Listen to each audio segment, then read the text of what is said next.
Coming up today on the channel, I've got what I think is a pretty fun topic. What about those legendary bands that were a huge thing before you ever found out about them? What was the record that got you into it? We're going to talk about it for me coming right up.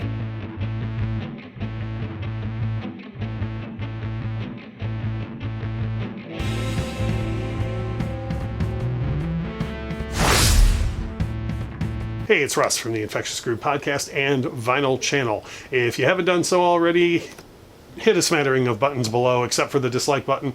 Go ahead and subscribe to the channel, hit the like button, so on and so forth. We'll get around to the comment section here in a little bit. As far as today's main topic video goes, I got to thinking about how we all got to start somewhere. And, all of us were born in different eras. Everybody watching these videos was probably all born in different decades. And some people were there when some of these huge bands played their first shows. Some people were there when the debut records came out. And then there's some folks who, every day are discovering huge legendary bands that we had never heard of, and or they had never heard of until just recently.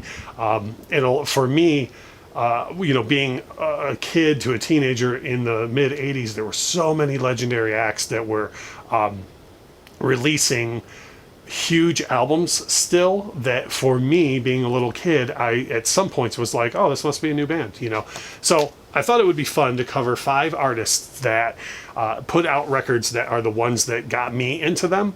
And I would love it if you would use the comment section below and tell me about the same thing, if you had some of these same experiences, or if you, what was the album that you listened to by someone and said, oh boy, now I'm a fan of that band. So again, not a countdown video. This isn't a top anything, top album by this band or the top 5 that got me into artists. These are just 5 that came to my head when I was thinking of the topic for this video. So I thought it'd be fun to share. First one for me, Pink Floyd. This album right here, The Delicate Sound of Thunder. This is one of those things where when I was a kid, in the 80s, I'd always heard of Floyd and always heard of them, but at the time I was either listening to pop radio, whatever was on between your standard pop music, Prince, Michael Jackson, and Poison and all that was big on the radio at the time. So I never really had any exposure to Pink Floyd. My folks certainly weren't into Floyd at all. But when they released this live album, The Delicate Sound of Thunder, MTV did kind of a Pink Floyd themed weekend, and they played clips from the film that accompanied this. They played the film The Wall, and so on. And I remember hearing Another Brick in the Wall Part 2 for the first time, and just humming it the next day, and being locked into that and thinking, I need to look into this Pink Floyd band.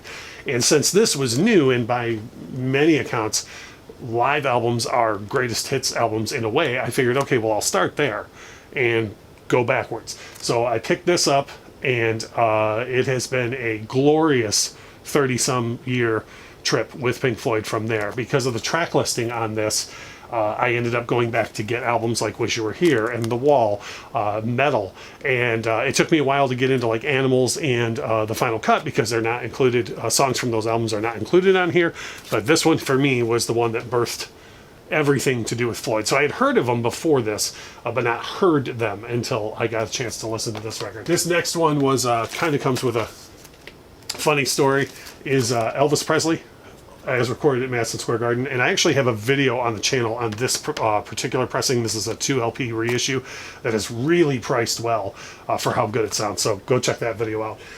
But when I was a little kid, 3-ish, I was in a store with my mom, and she told me I could pick out a record if I wanted to.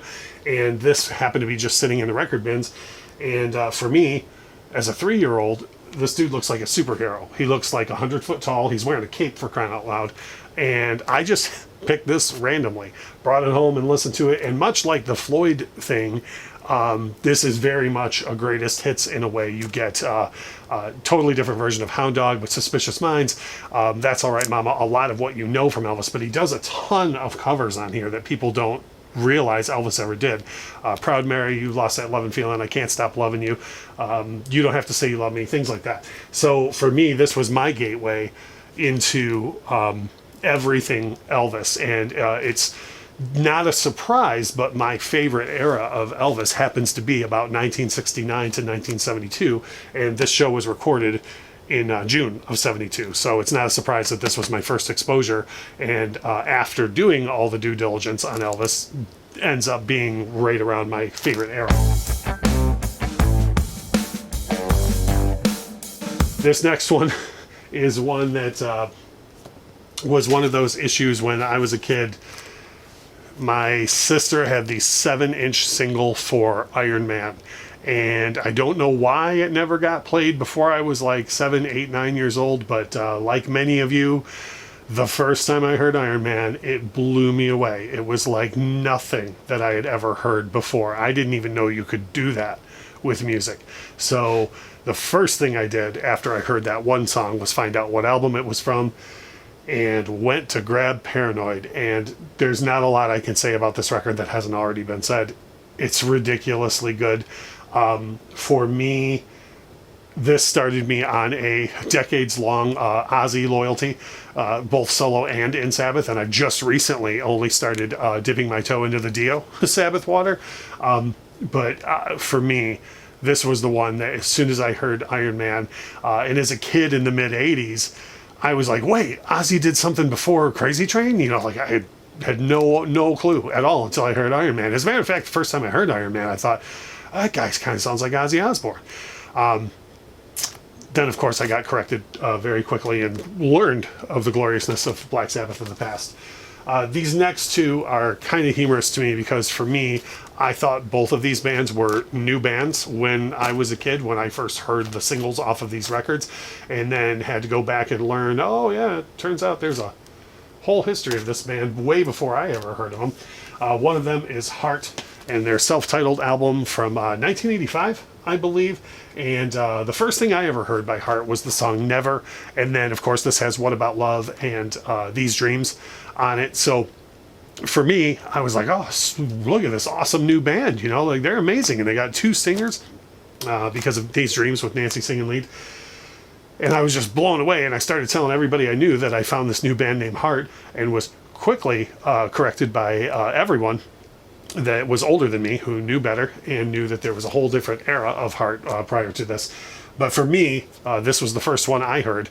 And then years later, I went back and dug into Barracuda and Crazy on You and Magic Man and so on and so forth. But same exact thing happened with this one right here.